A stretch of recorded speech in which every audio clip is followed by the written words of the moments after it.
கபதுல்லாஹ்வின் இமாமாக இருக்கும் ஷேக் அப்துல் ரஹ்மான் அல் சுதைஸ் அவர்கள் மக்களுக்கு மத்தியில் ஒரு உரையாற்றினார்.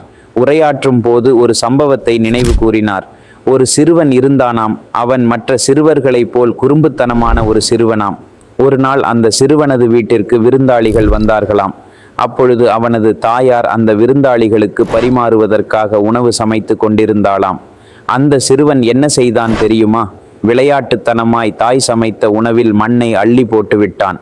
இதை கண்ட அவனது தாயார் கோபமாக, அல்லாஹ் உன்னை கபாவிற்கு இமாமாக ஆக்கிவிடட்டும், இங்கிருந்து ஓடிவிடு என்று சத்தமிட்டார்கள். என்ன சொன்னார்கள்? அல்லாஹ் உன்னை கஃபாவிற்கு இமாமாக ஆக்கட்டும் என்று சொன்னார்கள். இந்த கதையை சொன்ன ஷேக் அவர்கள் தேம்பி தேம்பி அழுதார்கள். தன்னை ஆசுவாசப்படுத்தி கொண்ட அவர் தொடர்ந்து சொன்னார்கள், மக்களே, இந்த சிறுவன் யார் தெரியுமா? கபத்துல்லாஹ்வின் இமாமாக இருக்கக்கூடிய, இப்பொழுது உங்கள் முன் உரையாற்றி கொண்டிருக்கக்கூடிய நான் தான் என்றார்கள்.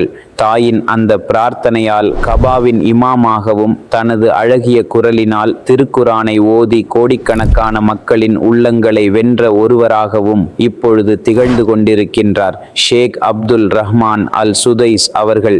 இந்த செய்தி அனைத்து தாய்மார்களுக்கும் பாடமாகும். குறுமுத்தனம் செய்கின்ற தனது பிள்ளைகளை கடின வார்த்தையால் திட்டும் தாய்மார்களை நாம் இன்று பார்க்கின்றோம்.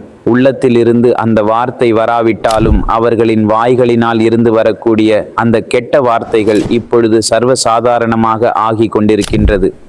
கோபத்திலும் நல்ல வார்த்தைகளை மட்டுமே நம் பிள்ளைகளை நோக்கி கூற வேண்டும். மேலும் இவ்வாறான புதிய விடயங்களை பெற்றுக்கொள்ள எமது யூடியூப் சேனலை சப்ஸ்கிரைப் செய்து கொள்ளுங்கள்.